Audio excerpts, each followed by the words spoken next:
Please do not make these 6 mistakes after drinking ayahuasca, because you will lose friends and make it a lot harder on yourself than it needs to be. So, the first very strong recommendation is to not share your ayahuasca journey with others. And I get it, you had a strong emotional impact, you want to share it with others.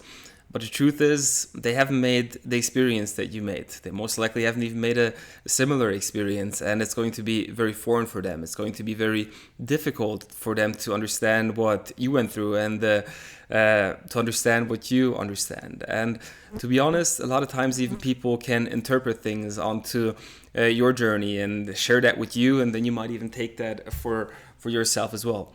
Maybe even they think you went a bit crazy, that you are going on this drug journey, that they might even be a bit worried about you. They might be skeptical. They might even be a bit envious if you had a very beautiful journey, that you had those experiences, but they didn't. So you never really know, and it can also put a bit of unnecessary pressure on you. If you say like, oh, my whole life has changed now because I drank ayahuasca, they'll be like, okay, we'll see. And then in 3 months, they're like, oh, okay, so how's your life different now? And that can, put that pressure on you to comply to whatever expectation maybe even somebody else has had for you. Also, indigenous people, they do not share their ayahuasca journey. They believe what they receive in their ayahuasca ceremony is a secret which is just revealed to them.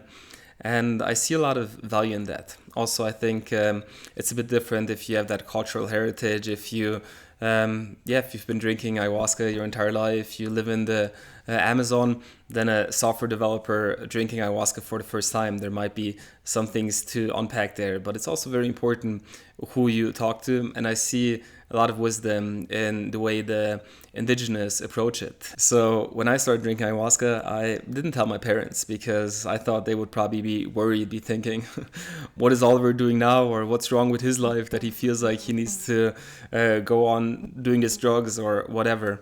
So I kept it to myself, and after a couple of months, my mom noticed that my eyes are a lot more lighter, that my smile was coming back, and then I felt like it was a good moment to share. And once you actually integrate things from ayahuasca, once you make certain shifts, it's coming from a different perspective. It's not like, oh, I'm gonna do this and this and that, but you embody it, and most likely people will come to you.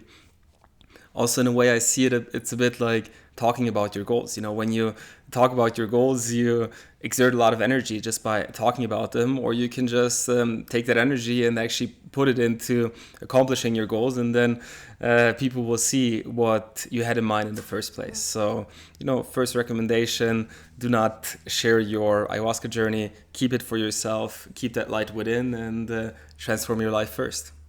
The second mistake is becoming greedy with ayahuasca and thinking like, oh, I want more medicine, I want to explore more, I want to be more curious. And, it's a bit of a fine line, because maybe you hear a deeper calling that actually more ayahuasca is very helpful for you in your process.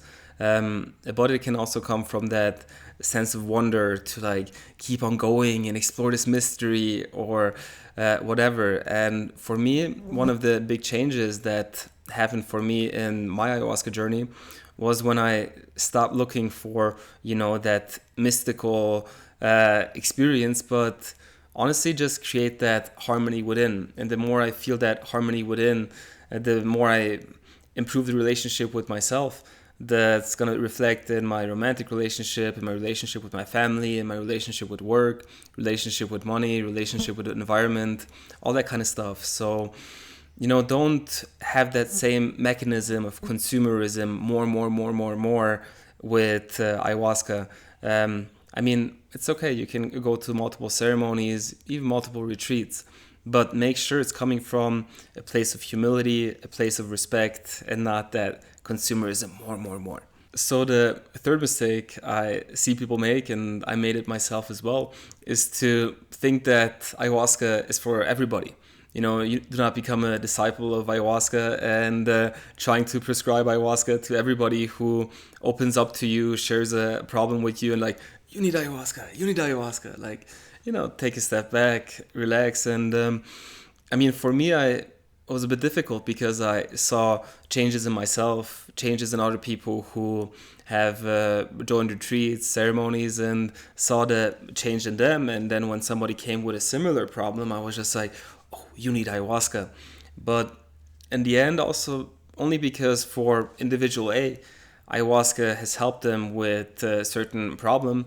It doesn't mean that for individual B, it's going to help them with the same problem. I mean, there's a possibility, but in the end, ayahuasca is a very individual, a very personal journey.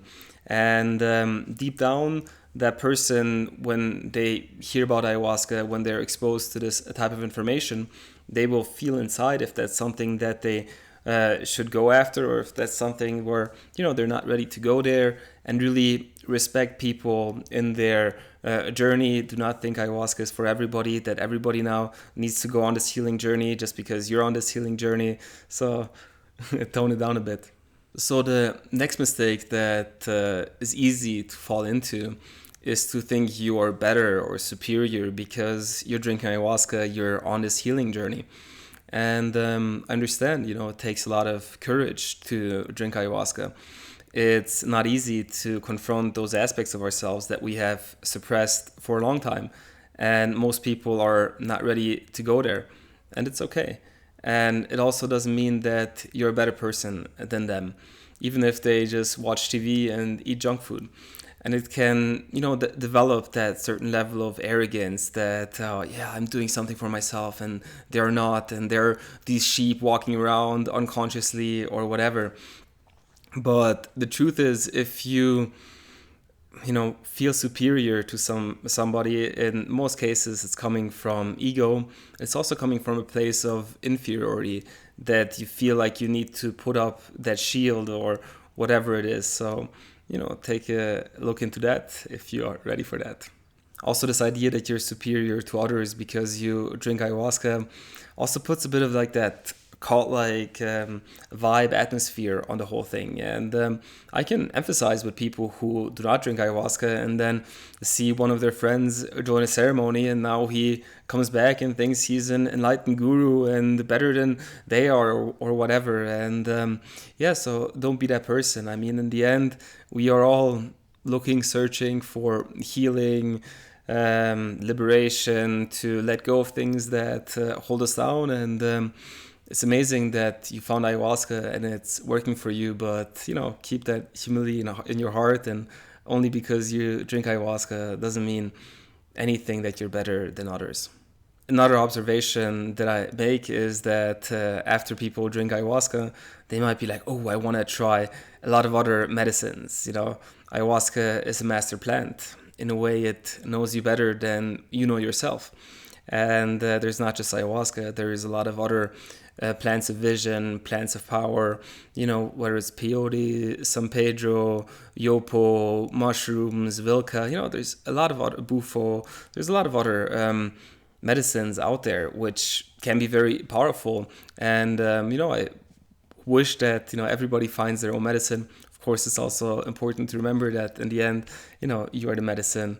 But I observe that in people who, maybe had addictive personalities and were trying a lot of drugs before ayahuasca, and like, oh, I wanted this, and, go on this journey. And then they tried all those drugs, and then they're like, okay, no, I'm done with that. I don't want that. And then they go on this plant medicine journey, and they're like, okay, no, I want to try all these different plant medicines. And, in the end, this is coming from a place of curiosity, a place of, of wonder in a way. And it's not always bad, but in the end, these plant medicines work best when we approach them with a certain level of humility, with a level of respect. And, don't just drink San Pedro because you want to drink San Pedro.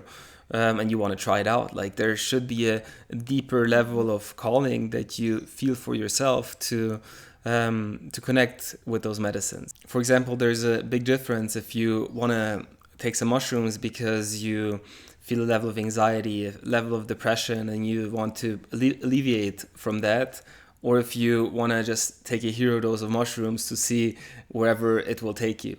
So there's like a fine line of difference there. And yes, I really recommend you to approach these medicines from that level of respect, from that level of humility, and not just going and wanting to try everything just out of sake of curiosity. The next topic I believe is very important is to not try to get with girls on this spiritual journey. Let's say you went to maybe 2-3 retreats and it feels to you that you are, more advanced in this journey. You meet somebody who's like, it's their first time, in a way you have some expertise, you have some situational authority, whatever it is. And people are also in a very, open state. You have deep conversations with them, and it can feel a lot easier to connect with romantic interests, and whether it's girls, boys, whatever situation, up to you. But it seems like it's a little bit of a shortcut, or it's easy to connect with those romantic interests with people who come to the ceremony place. But then it's also important to remember that these people are in a very vulnerable state. Maybe they share things that they haven't shared with others, and maybe there are even some super powerful conversation where the other person feels really secure, respected, seen, listened to, and also it's those are things which are amazing. It's also important to remember that it happens in a very specific context. So just because you have that conversation with somebody, it doesn't mean that they're your soulmate or the other way around, and it can feel like that, especially if it's like very new into that journey for somebody and the other person has some more experience in that regard. And I believe it's so important because, I understand it's a very human, natural desire for love, for being understood, romantic interests, all that kind of stuff. And you can meet amazing people, at yoga studios, art galleries, whatever your interests are. I also feel that those ceremony places are something sacred, and bringing that level of energy or hunter energy into I want to meet girls now, it creates a bit of a dense energy, and it makes it really hard for especially women to open up, to make the experience that they need to make if there's a lot of guys wanting to take advantage of the situation. So having that level of respect, though, those people come here because they have their own personal things that they're looking to resolve, and give them that space, and do not use that space for your romantic interests. And the bonus recommendation is to really be very mindful with the conversations you're going to have with certain people after ayahuasca.